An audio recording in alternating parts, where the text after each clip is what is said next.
listening to a Frozen Truth production.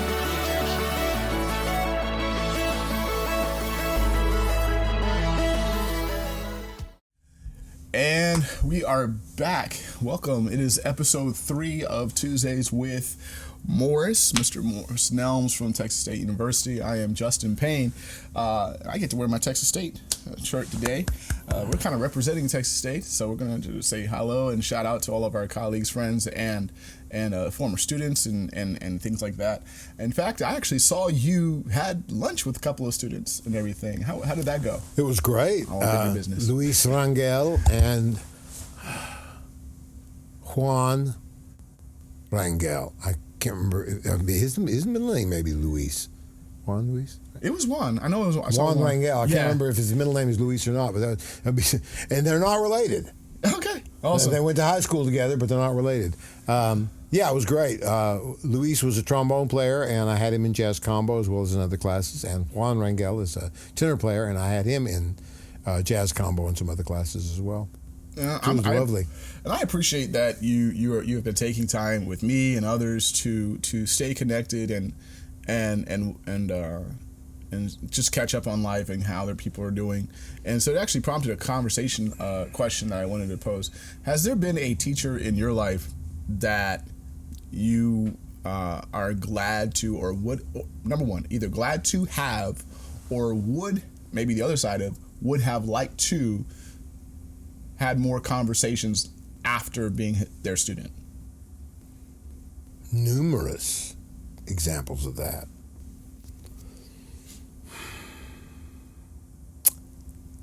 I stayed in touch with my piano teacher, Flossie Plott. I learned from her in Frederick, Oklahoma when I was in grade school. Started piano when I was in 5th grade. I stayed in touch with her. And at one point I was asked to write a biography of myself for some particular thing. And I talked about Flossie Plott because she got me started in the right way. Posture, fingers, that stuff. And her son contacted me when she died. She lived a long time, and wanted to use what I'd written about her in an obituary or something like that. So nice. I was very flattered by that. So Flossie Plott was one.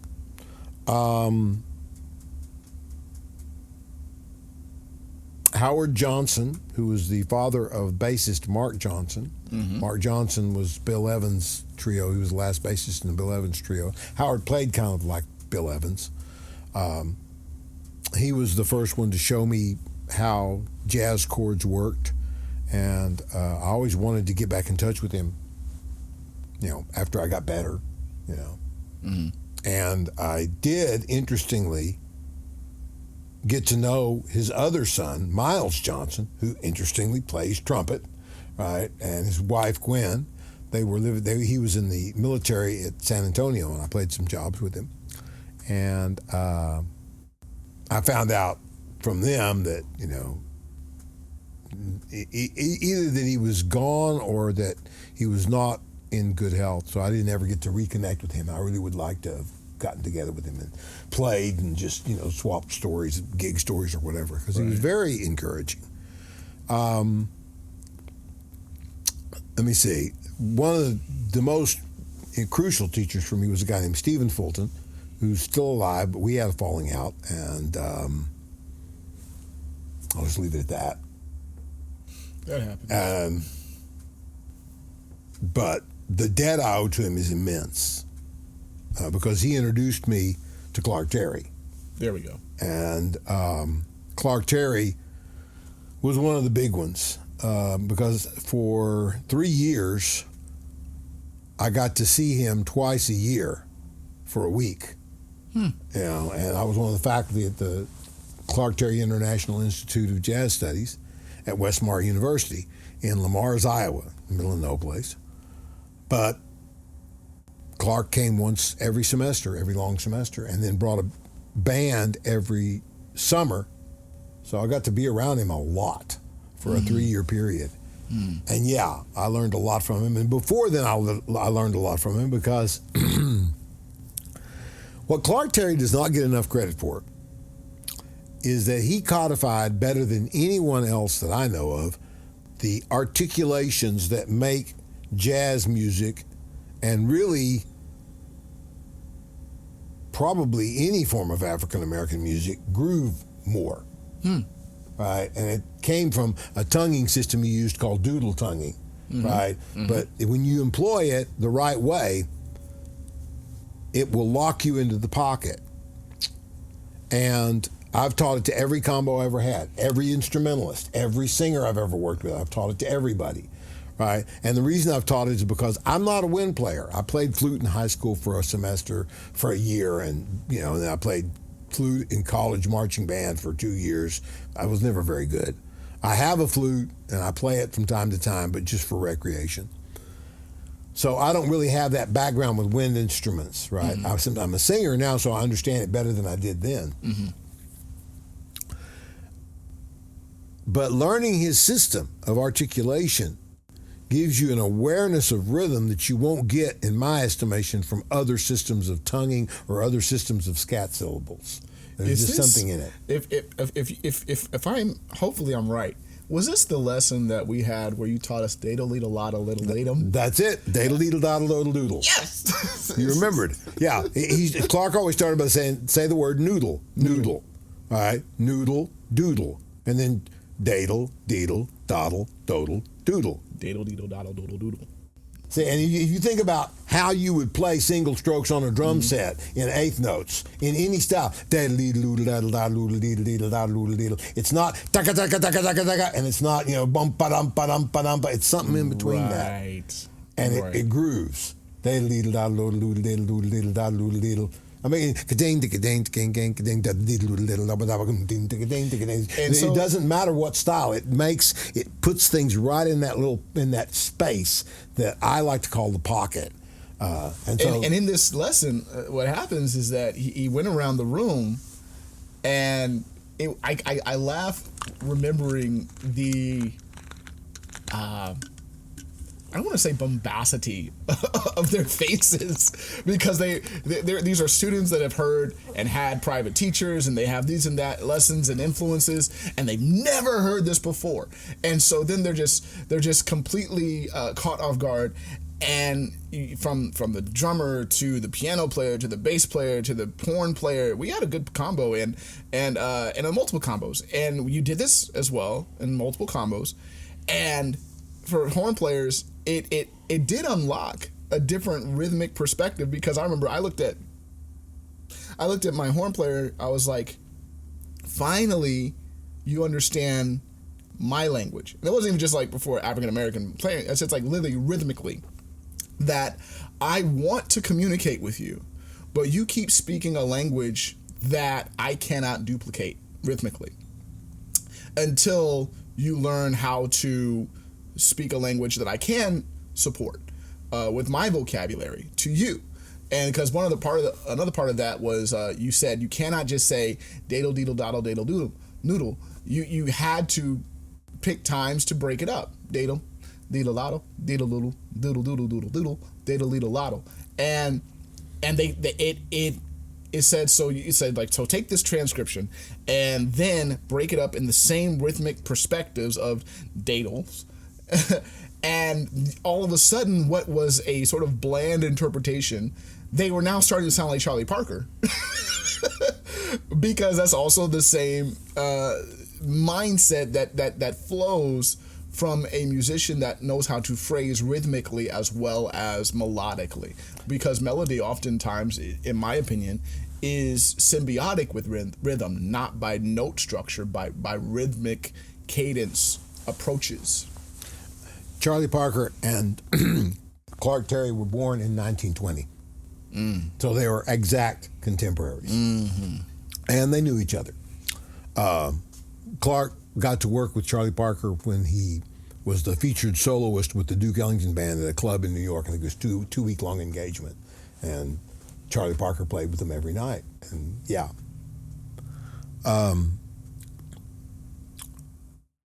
And by the way, I want to share this. Clark, I got to have some really cool conversations with Clark. At one point, I asked him how he felt when he heard Charlie Parker for the very first time. And he said, I thought the cat was from outer space. And put that, if you want to get the impact, if you listen to the music right before Charlie Parker comes along, and then you listen to Hootie Blues, which was one of his first solos that really caught everybody's attention. Listen to his recording of Cherokee in 1942 with a guitar player. And then listen to Coco and Parker's Mood. And you get the idea of how much of a rhythmic revolution it was. The ideas, the melodic ideas, were all coming right out of swing and Louis Armstrong and all of that. Bird quotes all kinds of traditional music in what he does, but the differences are by and large rhythmic. And one of the things about Charlie Parker's rhythms, if you study them enough, you find that they'll fit anything, much the same way these doodle will. Right. And yes, your point about break it up.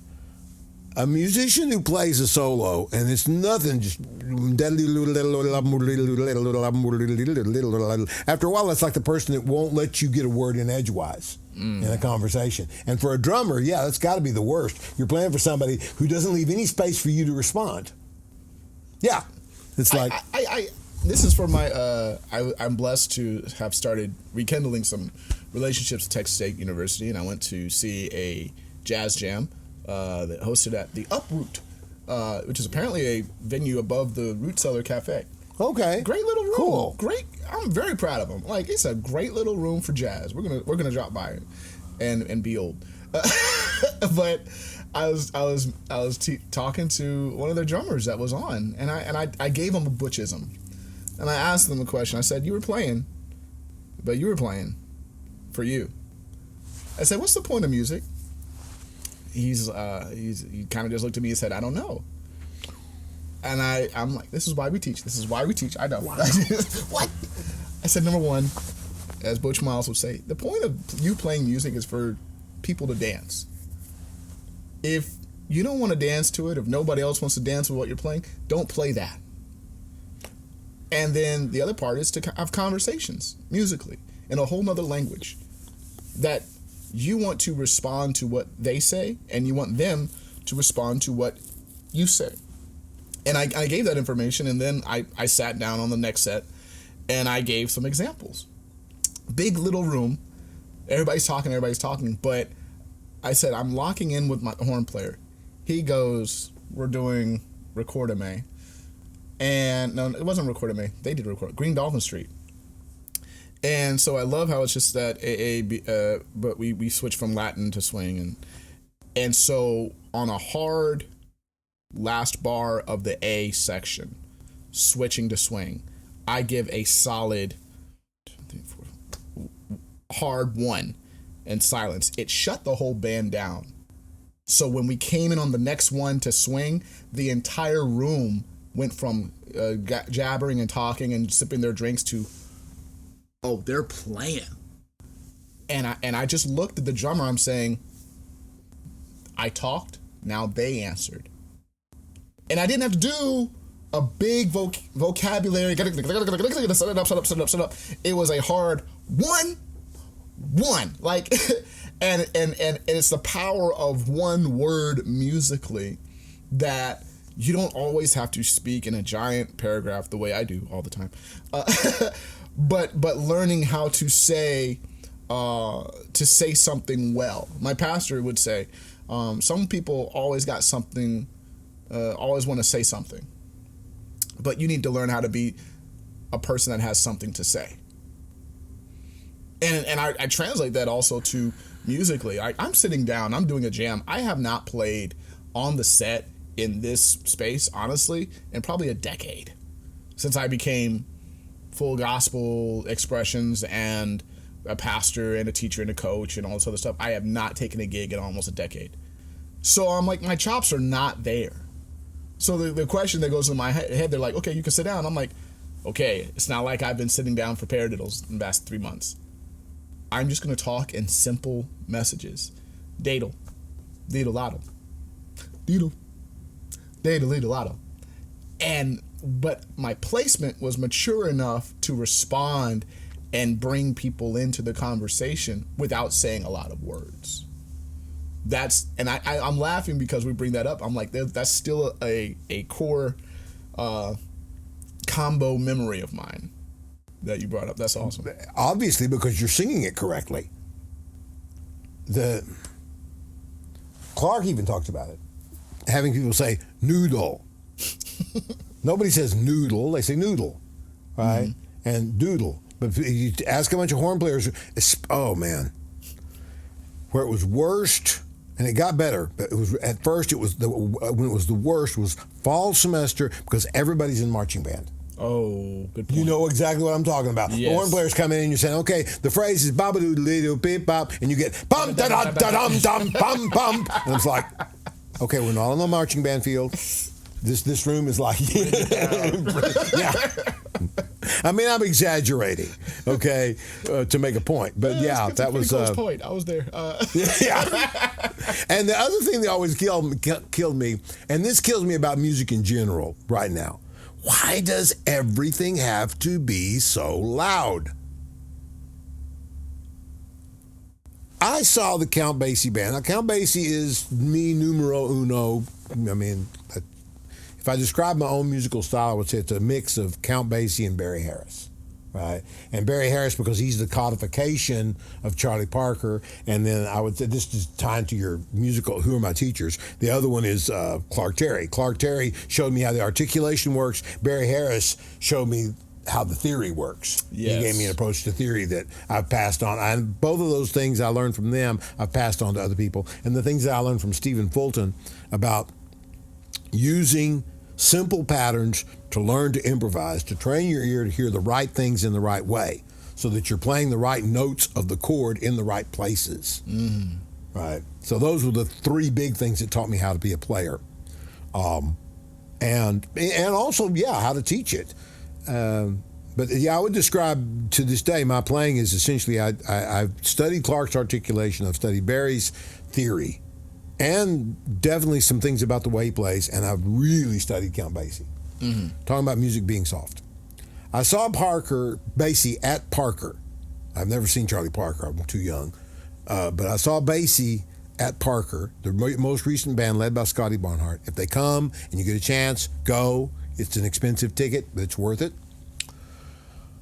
I'm sitting like 4 rows back, right in the center of the band. So I've got a great seat, and I'm sitting there looking at this band. Now, I saw Basie himself 3 times, so I know what the band sounded like with him at the helm and with Freddie Green. Right. They aren't there anymore. And the band, since Basie and Freddie Green died, there was a dip in quality, although they were still fantastic bands. They were still worth going to see, but there was a dip. Now, what Scotty Barnhart did was he hired Butch Miles, and that kind of kicked the band back into gear. And it was closer to the sound of the band and the feeling of the band than anything I've experienced since Basie died.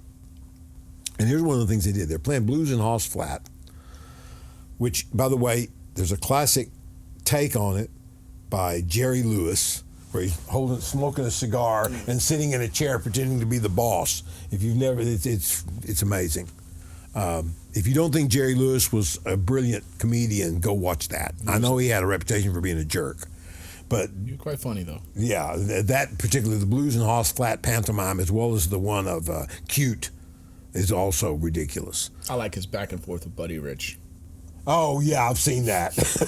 Yeah, so yeah, But anyway, they're playing this song, and they, as part of the theater of this performance, the show business aspect of this performance, they keep getting the rhythm section quieter and quieter and quieter and quieter, until it's down to the point where the bass player is just barely touching the strings. The piano player is playing like little bitty plinky things in the top octave of the piano. The guitar player may be strumming on 2 strings, and the drummer's doing the thing Butch liked to do where he would play on the post of the hi-hat. I don't know, it's probably got another name. You know, just the hi-hat's closed.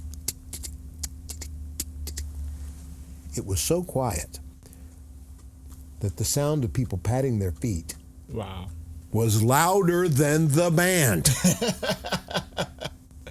And then when they got it down to that, everybody's on the edge of their seats. Then when they got it down to that, all of a sudden the horns come in. And we're talking about 4 trumpets, 4 trombones, and 5 saxes. And they come in with ba-da or doo-da. Just 2 eighth notes, right on one. Ba-da. And it was only that much louder. And you could hear everybody in the place just went, ah! It was awesome. And then I go to other places and, everything is set up for rock and roll volumes. And it doesn't have to be that loud. I mean, I get it. The loud music can be exciting, but the bassy band is loud. There's times when they're plenty loud. Oh, yeah. I think you're also addressing the musical linguistics of dynamics, because Butch would put it this way. He taught a lesson where he's like, I want you to play as soft as you possibly can. So I did, and then he would show me how to play softer with nylon tip sticks. And for anybody who plays with nylon tips, those are just naturally loud on the touch. And I had wooden tip sticks, Pete Erskine's, they're very tiny head, and I thought I was playing soft. He comes in and I'm like, I'm pretty sure a rat stepping on cotton is louder than this. I can imagine Butch demonstrating that. And it really did blow my mind. And he said, when you can learn how to play soft, then you're allowed to play loud. And I said, yes, sir.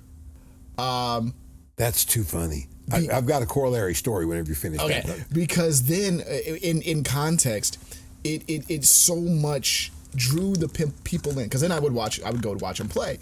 And so he looked at me one time. I think he was at Elephant. And it was just recently after that lesson. So I'm at the Elephant room. They brought him up because like, oh, Butch Miles is here. Why don't you play? He just looks at me like, he just looks right at me. And he just gets so soft. So soft that the people in the front were cussing out the people in the back for talking because it was so soft that then he does this. Pow! Yeah. Just one good snare, and that was the cannon to the back of the room that shut everybody else up. And then he went right back to just as soft. Mm-hmm. And it was then that it doubled down and clicked on me. It's like, you had the permission now to show the dynamic range of your instrument and what it can say. And and this is coming from a drummer where everyone assumes that we're just the loudest animals ever given to God's green earth. And so when he starts giving the vocabulary of dynamics and we employ them, the entire room almost essentially has to reverberate that dynamic. And so I wanted to I'm going to hear that corollary though, but I was thinking while we were talking about this is that we expect an orator to do that.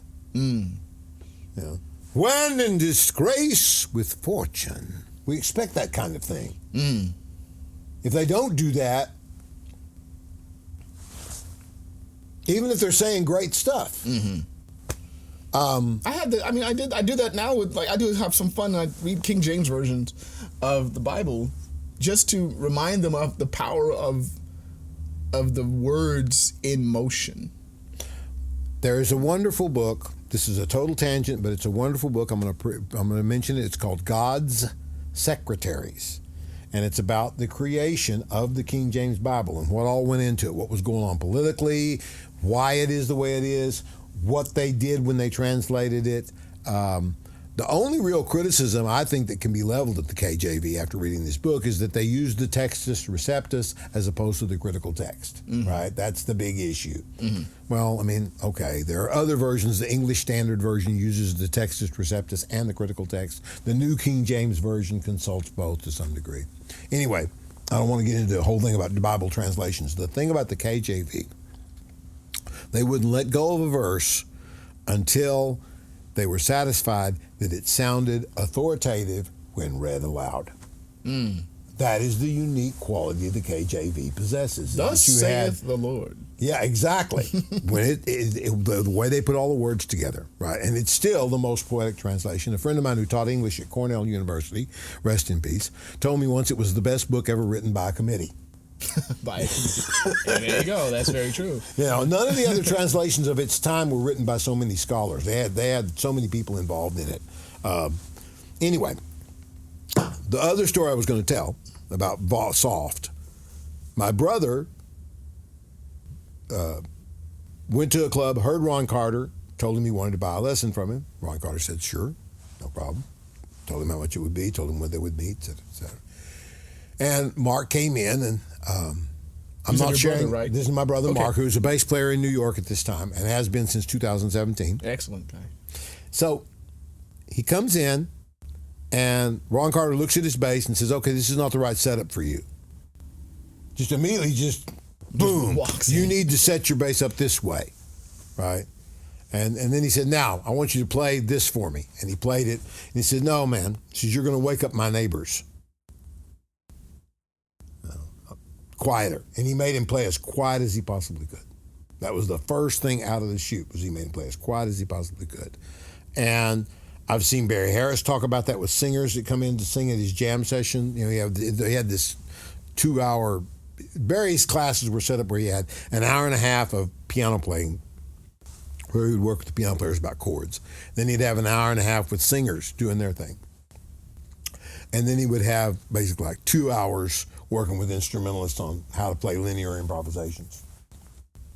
I stayed for all of it, usually, because you never knew what you were going to hear at any given point.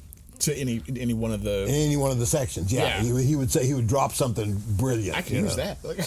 Right. Anyway,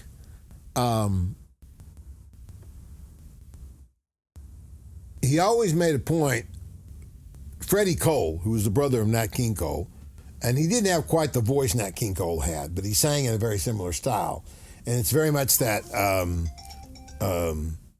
pack up all my camo, here I go, singing low. Very much, very supported, but soft kind of style. Mm-hmm. And Barry would say, when you sing like this, the audience is drawn to listen to you. You save the other for later, mm-hmm. right? And it goes back to that thing we were talking about of things being natural, or seeming to be natural, right? We just lost Roberta Flack. The thing that always struck me about her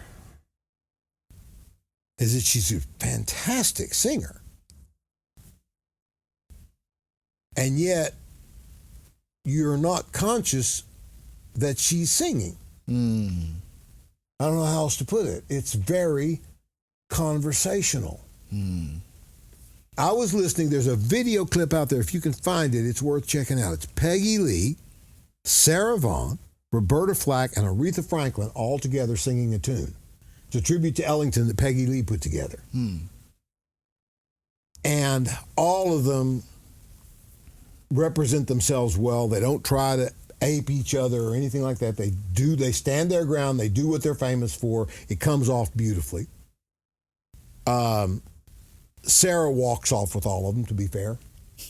She's got more Charlie Parker in her, and there's a spot where she sings something and the whole audience starts to applaud, and Aretha and Roberta and Peggy Lee look at her like, wow, Sarah. They just give it up. Even Aretha does, and Aretha was famously not one to do that. Right. And apparently I found out, I don't know if it's true or not, but apparently Sarah Vaughan and Aretha were good friends for years. But Roberta Flack has a line in it, and she delivers the text so well that I found myself, tearing up. None of the other singers did that to me. Roberta Flack did that to me. And this past weekend, I played with a beautiful singer in Austin named Kenny Williams. If you get a chance to hear him, go. He's fantastic. He sang one of the Ghost of Christmas Present in the Christmas Carol at Zach Theater. Okay. Beautiful job. But I've gotten to play with him quite a bit. He does venues around town. He's at Parker every so often, et cetera. Kenny Williams. Do check him out. Excellent, excellent singer. And he wanted to learn this. He wanted to sing this tune Carole King wrote, "Will You Still Love Me Tomorrow?" That was originally recorded by the Shirelles. Right. And Bette Midler. Yeah, that's the one. Okay. Yeah. Will you still love me tomorrow? Okay. It's a cute tune. Yeah. But he had in mind to do it in a different way. And so he showed me a little bit of Bette Midler's version of it. I'm like, okay, cool. So we learned it. We played it. Came off well. I enjoyed it. I enjoyed learning it. And then I heard Roberta Flack's version of it. She gets to the line in there. It says, "So tell me now, and I won't ask again. Will you still love me tomorrow?" And I'm about to tear up thinking about it right now. And part of the reason it bugs me so much is that she died of ALS. She lost her voice in 2022. She died this year. So she had 3 years of living without that voice. I've never had a voice like that. I can't imagine with my own voice, as much as I love to sing, what it would be like to lose your voice. And on top of that, she was getting an award 2018 in Harlem for lifetime achievement and all that. And that's when her health caved in. Mm-hmm. It's kind of like,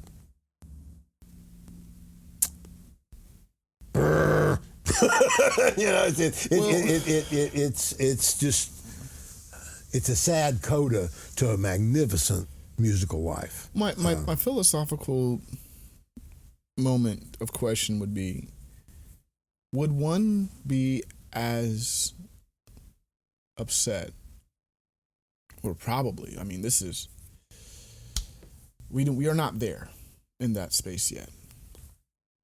But if I were to reference my pastor, as he teaches me how to be an orator, he would say, study yourself full, preach yourself happy, stand up to be seen, speak up to be heard, but sit down to be appreciated.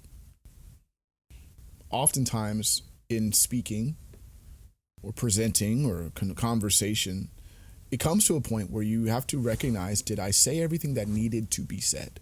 And my thought was, has she sang and said everything that she needed to have been said? Because on an outsider's looking in, we see a great gift that is marvelous in translating communicated messages. But I guess life's great truth is at the end of the day, every letter does have a signature. That's beautiful. To say, I've said what I need to say, I've done what I need to do. We had a pre-conversation in the same place, and my grandmother, bless her, when she passed, she was on tubes, she was on the feeding and the ventilator right before COVID. So we thank God for that, because we were able to literally all travel to her bedside because she wanted to not have that in her so she can speak one last time. And so they took it out once we finally got there. She literally waited for us, grandchildren, and everybody else that could be there. Then they took it out. We watched her take it out. She said her first words. And although garbled and full of things in the way, she said what she needed to say. And then she stopped talking and wrote everything. Then signed things. And then breathed her last breaths.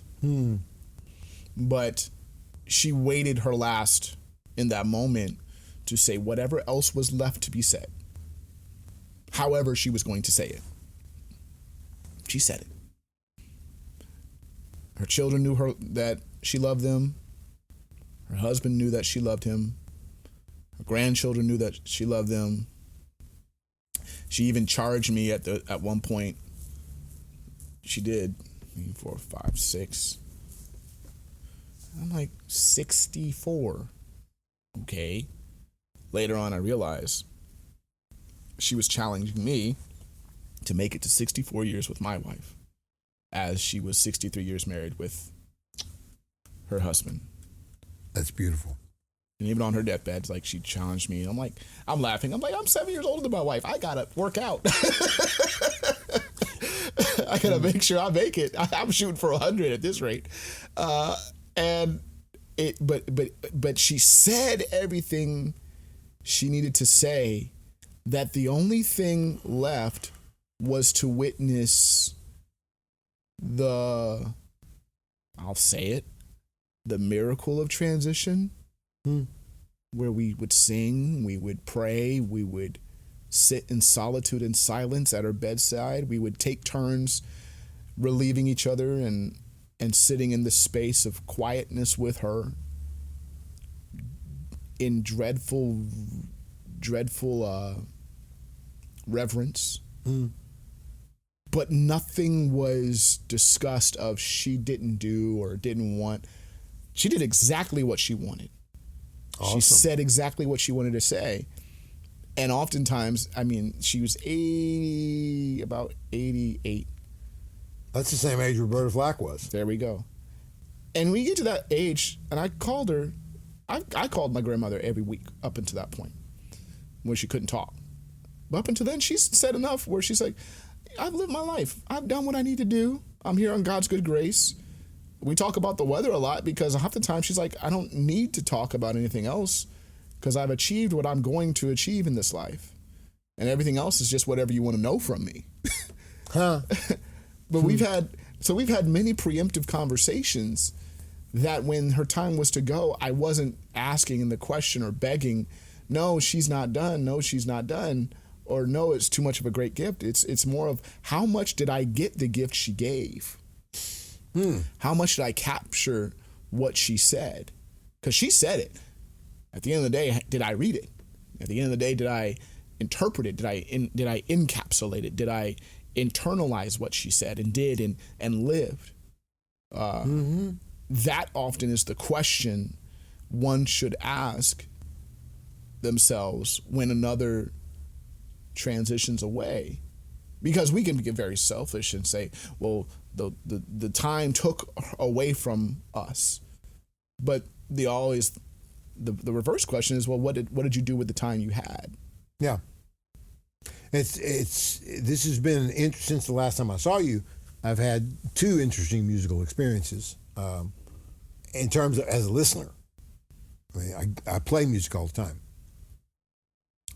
I went to see the Jersey Boys at the Zach Theater, which is a retrospective of the Four Seasons in Frankie Valli. Mm-hmm.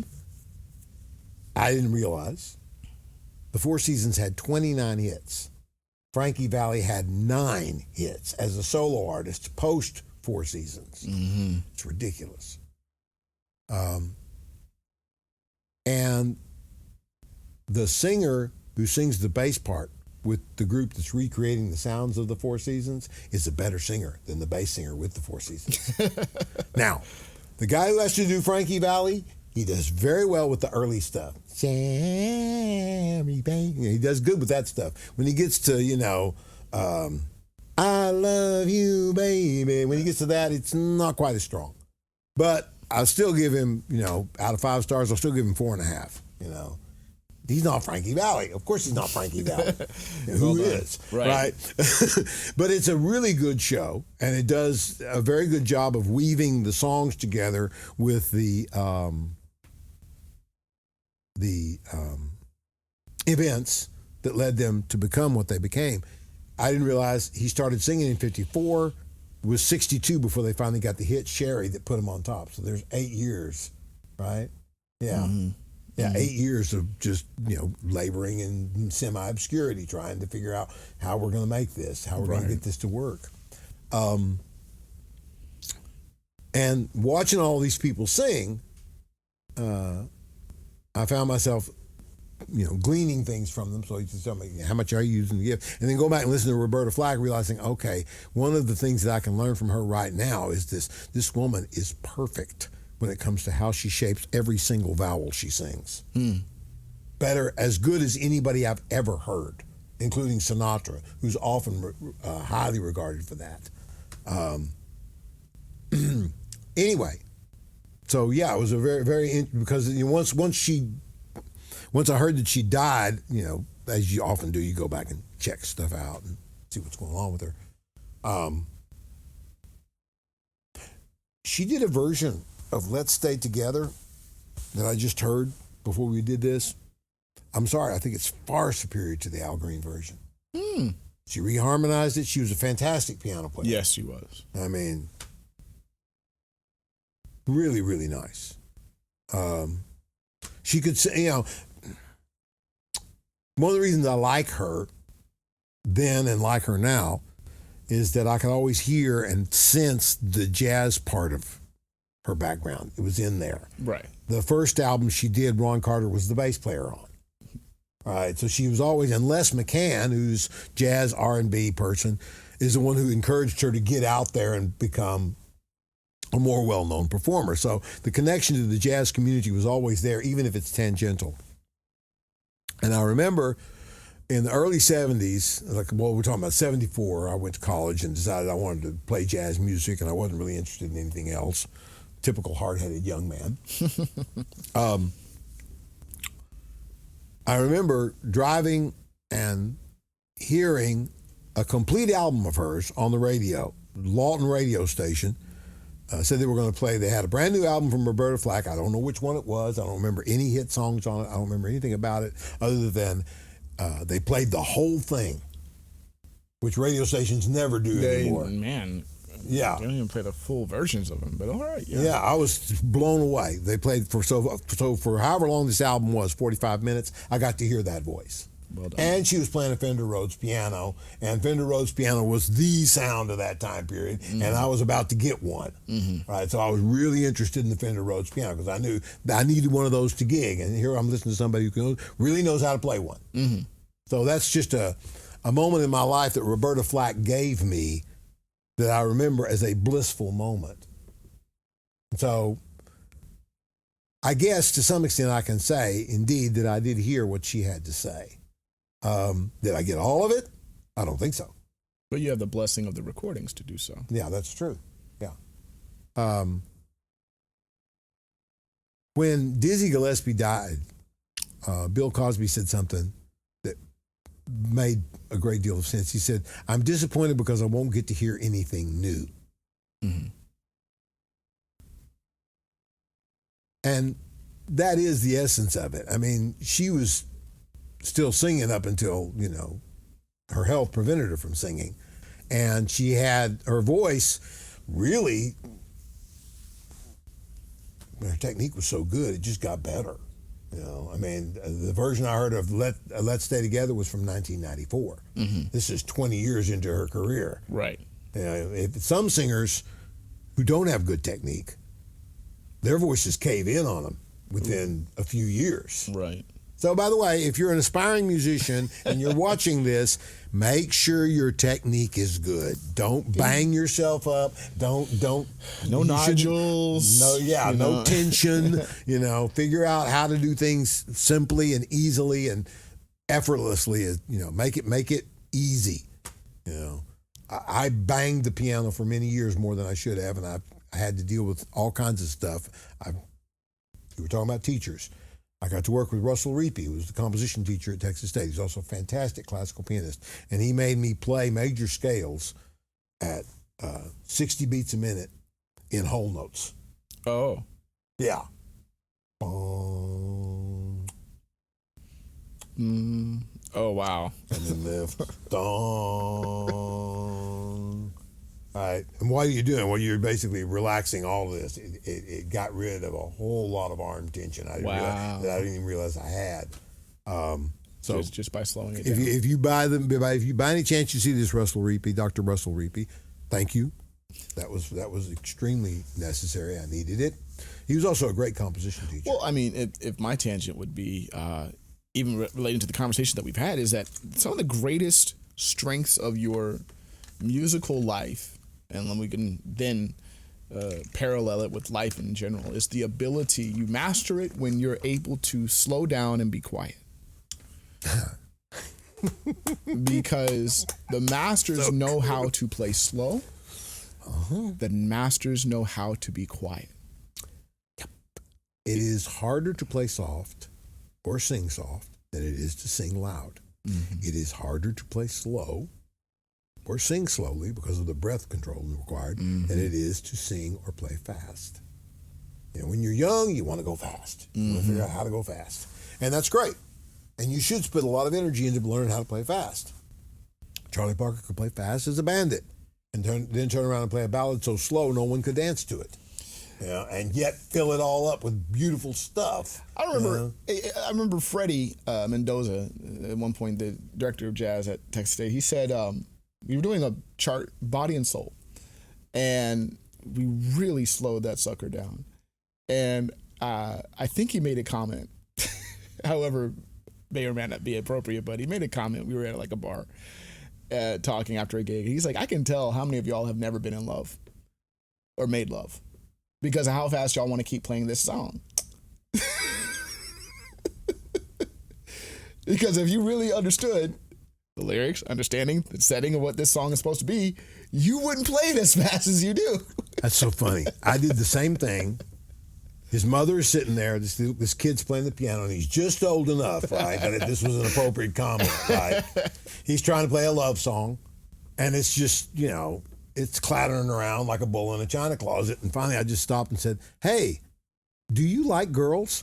And his mother almost fell out of her chair.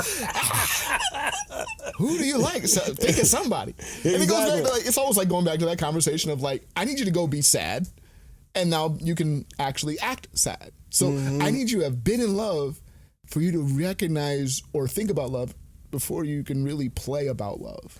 One of the people that I got to know really well at Texas State said something that I really have pondered ever since, and he said the best songs are slow, sad songs.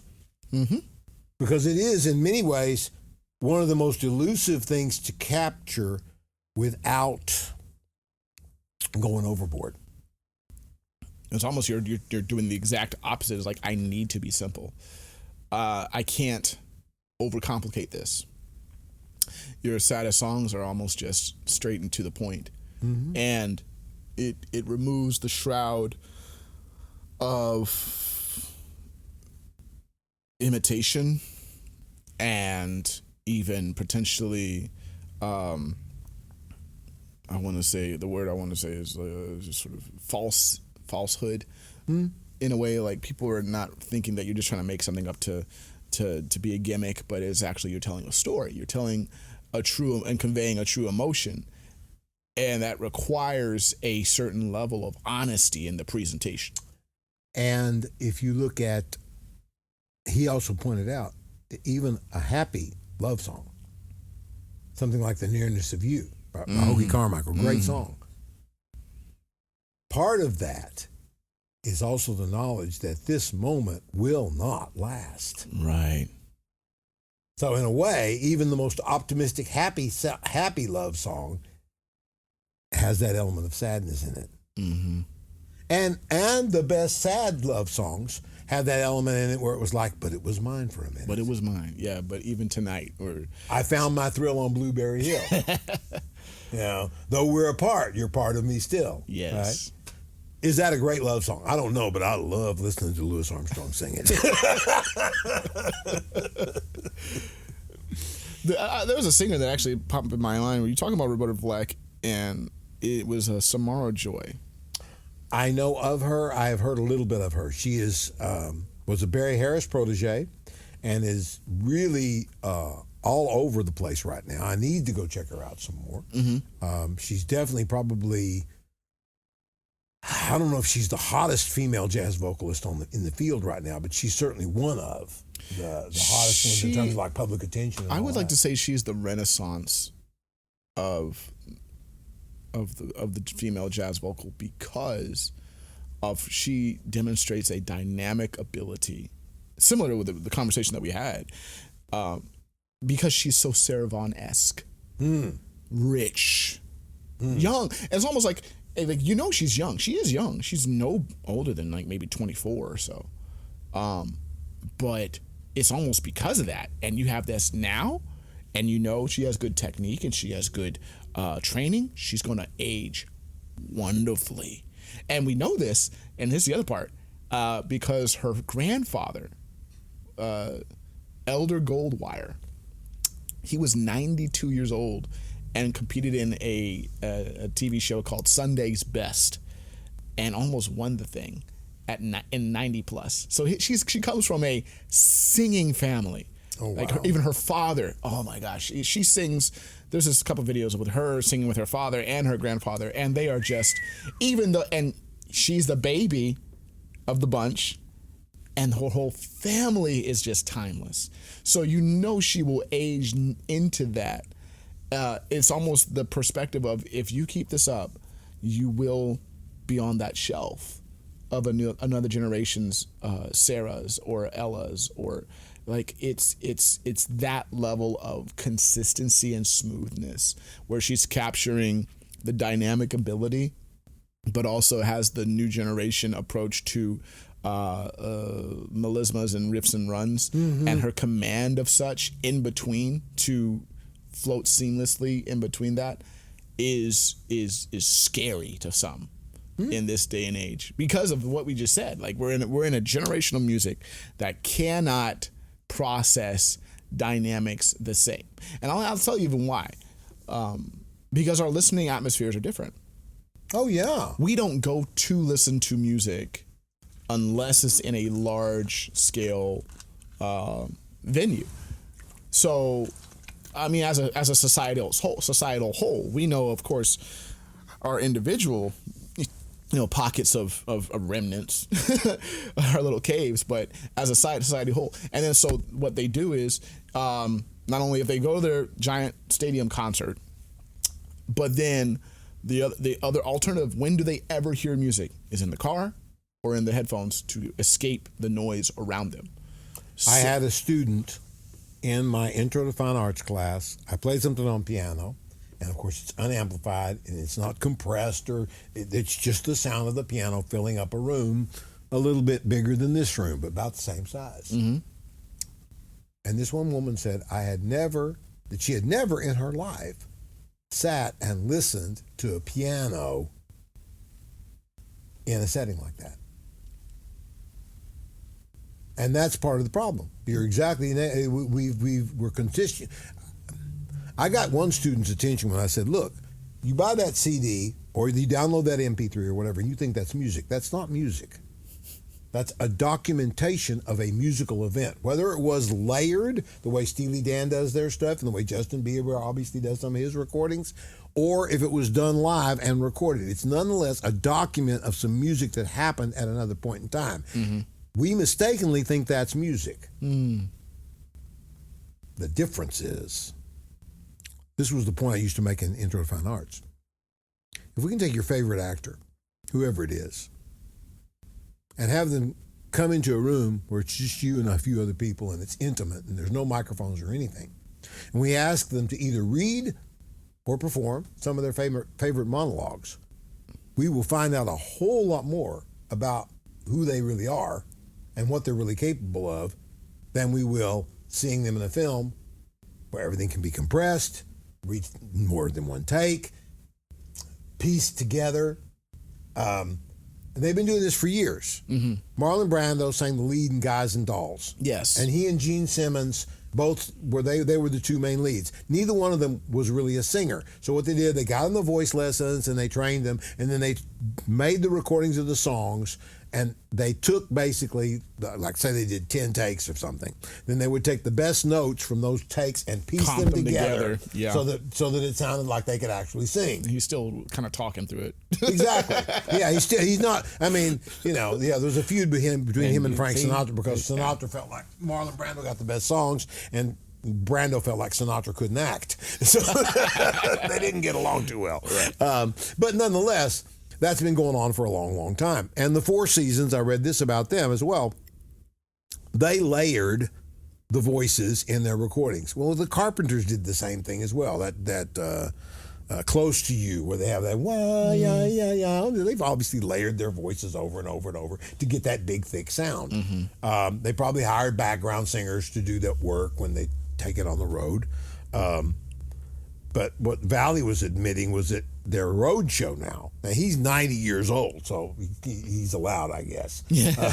He said the road show now uses layered vocals. So Right. there's some pre-recorded stuff, I guess, being played while they're doing their thing. It is what it is, and it is the world we live in. We listen to music all the time.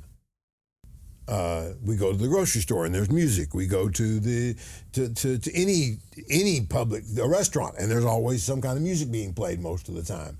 But it's not live music. No, it's not live music. It's canned music. It's canned, recorded. I like the way you say recorded in documents. That's what I mean is that like the medium of their transfer is so suppressed and isolated that then when they hear expression and live. So for example, I cut myself off because I'm sitting next to one of my favorite instruments in the world. This is the Leslie speaker of a Hammond organ. The nature of the speaker is essentially to spin around a speaker to create a Doppler effect, so to speak, that cannot yet translate to a recording correctly. This is one of the most unique instruments that in order to feel the true essence and power of it, you have to experience it in person. That's how like it. Any person that plays a Hammond organ, they will always tell you, even digital Hammond organs, even if they try to, I need it to come out of an analog Leslie speaker or else it doesn't count. That's not the speaker. That's not the sound. I saw Groove Holmes in person, who's most people would put him somewhere right behind Jimmy Smith. Most people think that Jimmy Smith is the best exponent of this instrument in jazz. And he is fantastic. As a piano player, I'm always a little bit mystified and amazed by organ players because they're doing all this bass work. Coordination, It's like a drummer. Yeah. You know, they've got every limb is doing something.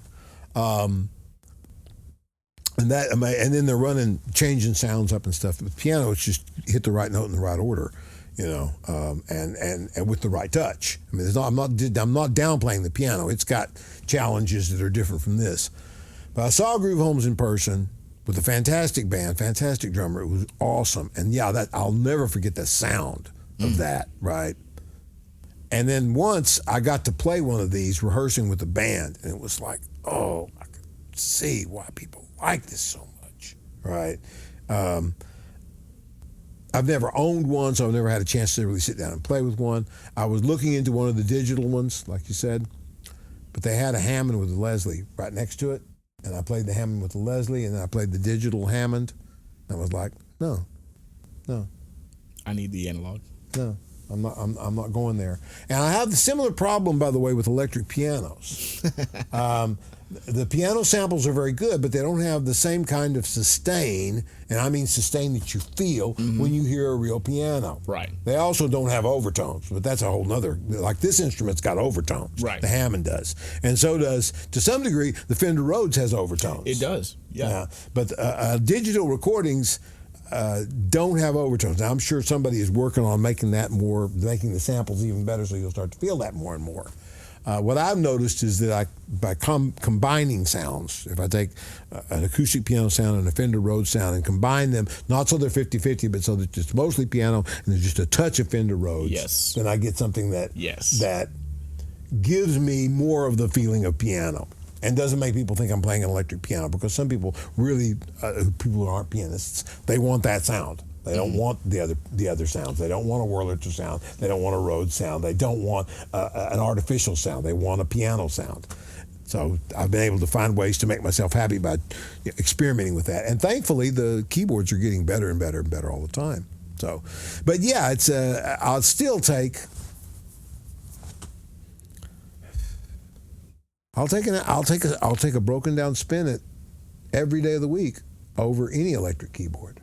You know, especially if it's in tune, especially. Right, and I think, well, I mean, just going back to that comment, this person never heard a piano in a live room. Right. And even in my day, I grew up with the remnants of the generation that had a piano in every living room. Right. As a form of entertainment and in musical art, fine art, not only expression but essentially education. Everyone took lessons, or some sort of musical lessons. Is sort of their upbringing in middle class America. This generational perspective of lacking the connectivity of a live room is what often baffles me, because it is that you don't realize you seek. Some things are just healed because you got to get in the room. You got to get in the room. Like, it doesn't matter how many times you've heard this, how many times you played it, and how many times you've put it in your ears. You've got to get in the room. Well, when I heard Sarah Vaughan live, and I heard Sarah Vaughan when she was my age, she was in her 60s. She died, I think she was 66 when she died, so she was younger than me when she died, but she was in her 60s when I heard her. And I heard Billy Eckstine at much the same age. And then I understood why in jazz, those are two of the most magnificent voices that have ever sung jazz music. Billy Eckstine was a male singer, a little older than Sarah Vaughan, if you don't know who he was. Sarah Vaughan copied him. Mm-hmm. And they were like this. They were best friends. But hearing those voices in person, it was just like, okay, yeah, that's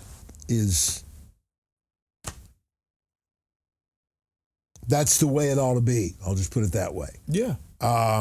Hearing Dexter Gordon in person, hearing that tenor sound in person and realizing that's what a tenor saxophone is supposed to sound like. Mm-hmm. And then there's some other people like that. Well, we heard Doug Lawrence. I was literally just thinking about it. It's like when Doug Lawrence who played in the Basie band. He was the first lead tenor in He's the still Basie in the band. Basie band. Still in the Basie band for over 25 years. And he goes out, does a solo, which was excellent. But what caught me was then he took a step back and stood next to the lead tenor of the Texas State Jazz Ensemble. He knows the tune and plays the line with the lead tenor. But you heard everything that was supposed to actually happen with playing the tune from Lawrence. And not to pull off of the Texas State player, because he did what he had to do and a good job was done. But then you heard, kind of like you mentioned, the intonations, the falls, the anticipations, the lead tenor sound of the Basie band live, and not just the transcription of the note. There's a story, I believe Byron Stripling tells this story. I'm pretty sure this is where this comes from. I heard it secondhand. So Byron, if you hear this and you want to correct me, please do. He and I do know each other. He joined the Basie band from the Woody Herman Orchestra, so he's already had plenty of seasoning. He played Woody Herman's charts weren't easy. I love Herman charts. Yeah, so he'd had plenty of training, and he got in the Basie band, and the first thing he noticed was he was ahead of everybody.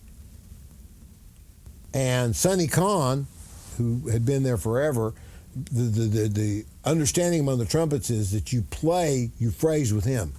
Even though he's not the lead trumpet player, you phrase with him. And he eventually figured it out, and then he was in the pocket with them, right? And that's exactly what happened with Doug Lawrence. His sound was so powerful, his articulation so correct, his feel so authentic, that the saxophone players who know what they're trying to do just went with him instinctively. They knew they had to. It tightened up. Yeah, and the funny thing is that you're really supposed to follow the lead alto. But what happened was that the lead alto and every other saxophone player said, that's correct. Yeah. And so they just went with that. You know? Yeah. I was blessed once to see Butch Miles and Snooky Young together on the bandstand. And Butch is right here and Snooky's right there, and I'm playing the piano. And they're playing Clark's arrangement of Just Squeeze Me. And it has this passage in it that goes, ba da da boo da da ba doom doom ba da da da da da da da ba ba da ba da wee dot. Snooky hit that, and it was right here, and Butch is kicking it with him. bop, dot, dot. You can, you know, I can hear it. Bop, tick, bop, tick, bop, tick, bop, bop. And I was just like going, that is what a quarter note is supposed to sound like in a swing style. Right. Nothing else will ever convince me that a quarter note should sound any other way than that. That is it. It's like Moses on the mountain or whatever, right? Thou shalt not kill. Yes, you're right. Thou shalt play thy quarter notes this way. And this is the truth. You even pulled the King James version out of that. Yeah. It's like, thou shalt. Yeah, I mean, it was a thou shalt moment for me musically. Yes. It was like, and I remember it just went right into my forehead, and I was just like, that is the live version of the sound I've been hearing on my recordings forever and ever and ever. And now I know exactly what it's supposed to sound like. And my biggest fear in terms of the history, or not the history, the future of jazz music, is that too much of that's going to be lost for it to continue. Although I would never have anticipated that at this age I would be playing dances for people who know how to dance to Count Basie and who love to dance to that style of music. And when the swing craze first started, the drummers were horrible because there was a bunch of rock and roll drummers who were trying to capitalize on it, and they didn't know anything about how to play swing. They didn't know anything about dynamics. Right. They just knew they had to play a backbeat with a shuffle. And as you know, the shuffle is really one of the hardest beats to play. It is actually one of the hardest beats to play. Yep. Yeah. Barry Harris used to say, if you've got a good shuffle drummer, you've got everything. And I've even thought that, I could have a bass player who could only play in two. Basically what I mean by that is like if you ding, ding, ding, ding, boom, boom, doom, doom, doom, like a country bass player, like a Tejano bass player. If he could do that and I had a good shuffle drummer who could play a good shuffle and a good funk beat, get out of town. I can do my whole repertoire and make it all work, right? Especially if you can play a fast shuffle and a fast funk beat, because a fast funk beat can become a samba real easy. He's over here being Marty McFly. Blues riff and B, watch me for the changes and try to keep up. Exactly. and that goes to that simplicity. I know I was going someplace with that. That was a total tangent. I lost my train of thought. What were we just talking? We were talking about Butch and Snooki playing the quarter note and understanding that that's the truth. And this is going to be an edit moment, I'm thinking. It's fine. We'll pick it back up here in a second.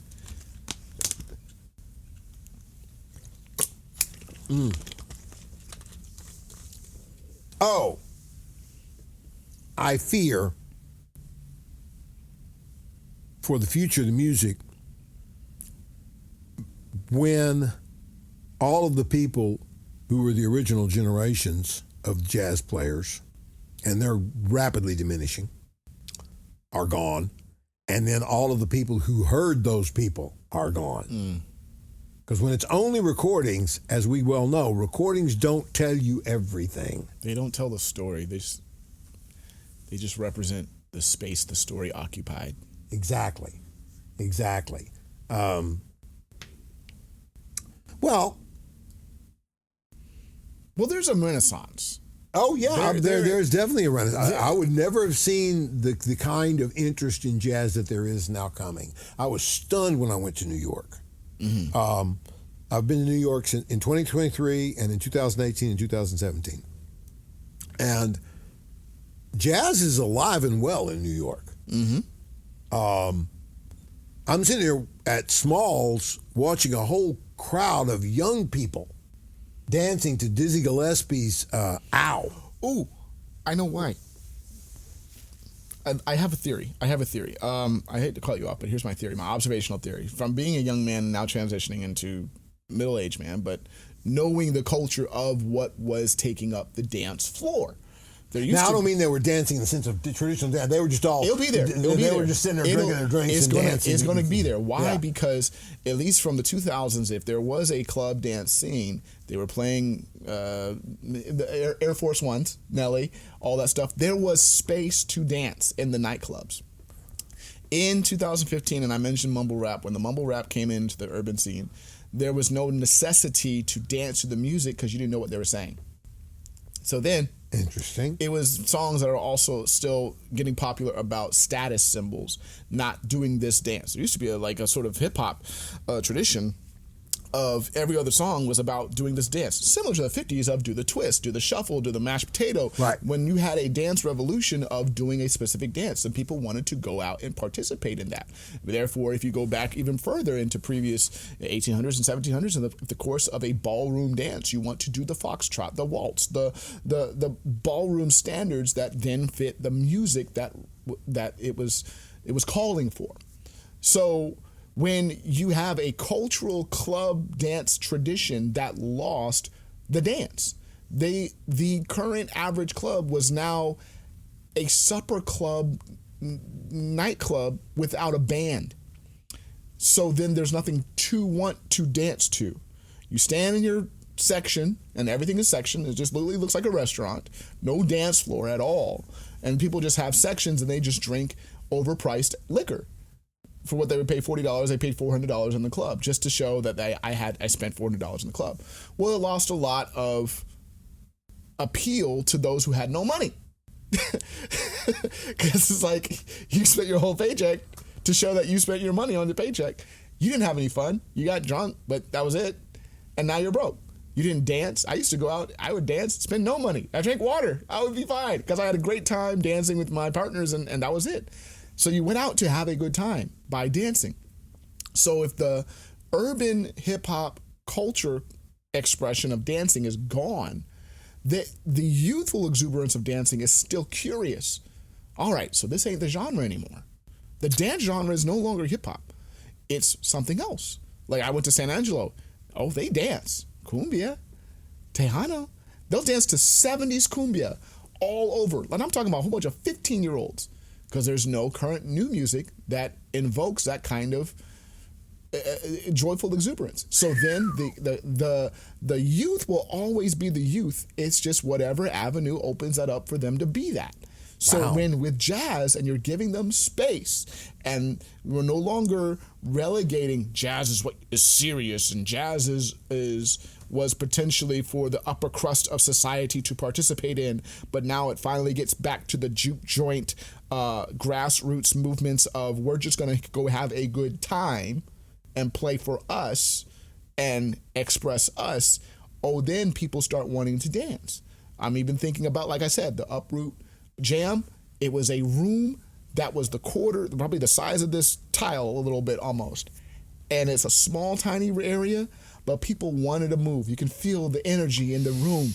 And at the end of the day, people want to people. They do. And so the Renaissance is coming back from a door that was opened by hip hop, essentially. And so that's where I see it at this moment, observationally. This is kind of the fun part, because then they're just filing themselves into more other expressions. Okay, fine, I'll go country dancing, I'll go line dancing, I'll go do something else that allows me to get this energy out. Kind of like my little 2-year-old. He has to get this energy out somehow, some way. Either he's jumping on a trampoline or jumping on your bed. He will be jumping. Barry Harris used to lament that the worst thing that ever happened to jazz was when it was divorced from dancing. Yes. And he said, I went to see Duke Ellington. I saw him at a dance.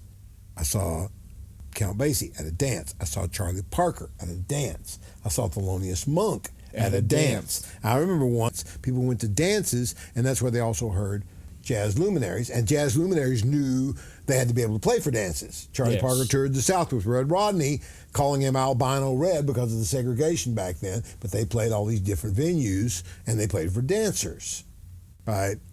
What happened in New York that led to kind of jump-started bebop in a way was the clubs had to pay an extra tax if there was dancing in their establishment. Wow. I didn't know this until just recently. Hot This dog. this all came in after the Second World War, right? It was goofy. Yeah, it was totally man. goofy. In other words, if you have dancing, you pay extra taxes. If you John don't have Lithgow. dancing, you pay less taxes. Wow. People can come in and drink and listen to music, but if they dance, you pay more taxes. So they encouraged the musicians to play tempos people couldn't dance to.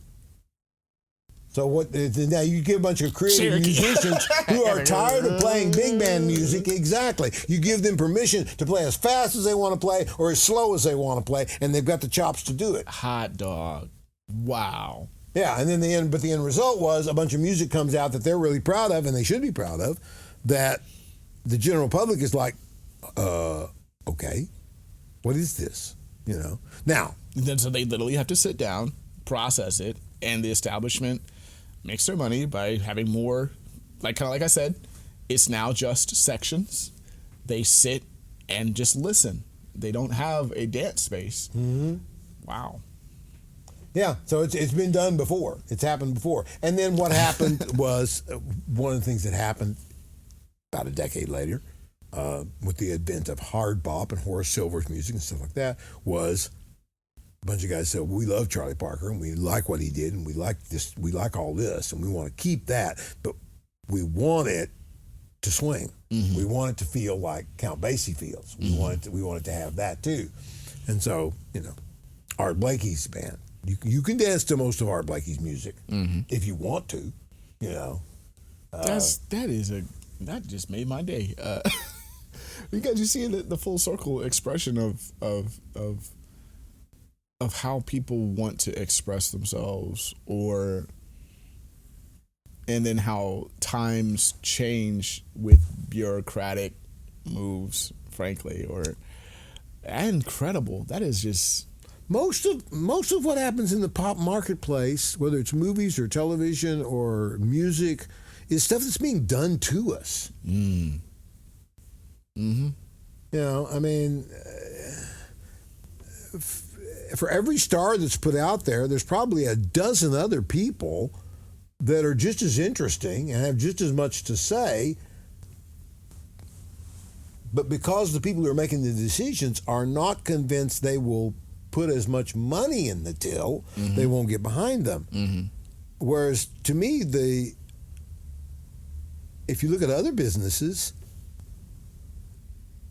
yeah, they have their hit cars, but they have dozens of other cars they sell because they know they can sell X number of them. We know we can sell this many of these, so we're still going to keep making them, and there's still a demand for them. Right. Right? Yeah.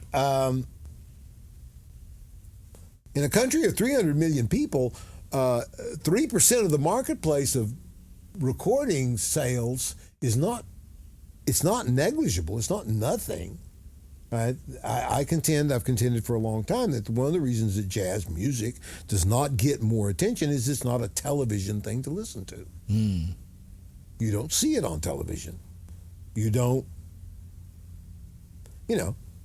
Every once in a while a show like La La Land comes along that's a mainstream hit, and it gets people thinking about it. Right. Well, I mean, that's but what I'm saying. I don't know if it translates to them actually listening to it. Well, then that makes me look at the medium. Whereas the medium is no longer television, but it's now the encyclopedia of YouTube, where recently a change in that, from a musician standpoint, I would say, because I hit with a lot of gospel musicians, and when Snarky Puppy came out with the "We Like It Here," there was one tease with their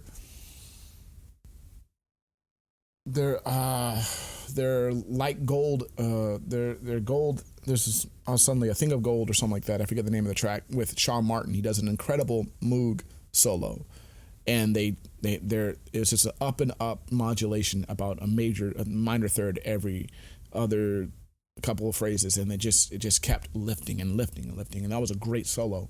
But then when Corey Henry does Lingus on the We Like It Here album, and does a dual board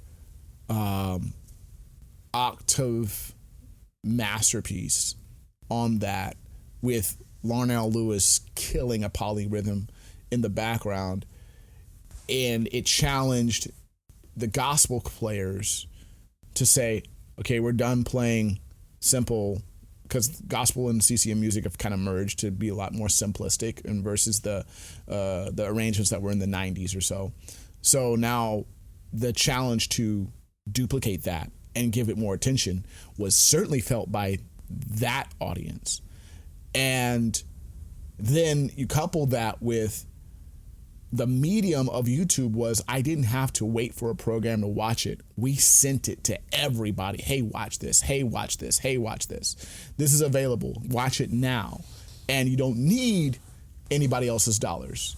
The independent movement of the fact that they recorded themselves, they have their own record label to themselves and put it out there, then their consumers are eating off of their YouTube channel, of which the advertisements are then paying just them straight to the YouTube channel. So you don't need a corporate exec to greenlight the expression anymore. No, it's... So the availability, for the sake of seeing it, is now much more potential. Yes. Than commercial, I would like to say, commercial media real estate. You know, the days of the past where you had A&R men looking for artists to sign, you know, and then promoting them, you know, encouraging them to tour so they could make money on the touring because the record companies wanted to make all the money on the recordings. Mm-hmm. And that's well documented. I'm not saying anything that isn't true, that can't be documented. Little Richard's spoken about it. Count Basie's spoken about it. Mm-hmm. All these musicians have gone through various versions of that.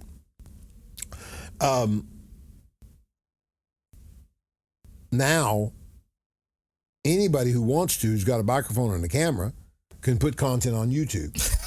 Right. We're doing it right now. The big issue is going to be now, and this is the big issue, is distribution. How do you get the largest number of people to look at what you've got out there and what you have? Right.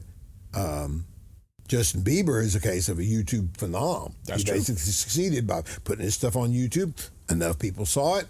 Boom. All of a sudden, you know. So it can be done. Mm-hmm. Once again, it's kind of like the question about, well, I want to play in the NBA. Okay. You realize how many people are going to audition who are going to try out for the NBA teams, that's right? Very true. You know, there's only X number of teams and X number of players. You know, what are you going to do if that doesn't work? You know? So it's a similar kind of crapshoot. The sustaining thing in music is not that at all. What struck me in listening to the Jersey Boys play at the end of the Four Seasons play, this play about the Four Seasons, Frankie Valli, the character, says, people ask me all the time what was my greatest thrill. And he said it was when we sang Under the Streetlight, when they first put it together. And Otis, I can't remember his last name, that put together the Temptations. Otis Williams. Yeah. He said his greatest thrill was just singing with those 5 original guys. Mm-hmm. You know, all the other stuff was business and showbiz and all of that. Right. The real thrill was the initial moment of like, wow, listen to that sound. Yeah. Exactly. Well, we've had a fun time on this Tuesday, episode 3 with Tuesdays with Morris. Shout out to everybody that is listening and sharing, and to even our Texas State alumni family, how we're able to mention you and incorporate you, and we're blessed to have you in our lives, and we pray that you like, subscribe, share, and tune into more just random lovely conversations that we're having, and we hope that something resonated with you, and we'll see you hopefully next Tuesday. Have a good one. Thank you so You're much. listening to a Frozen Truth Production.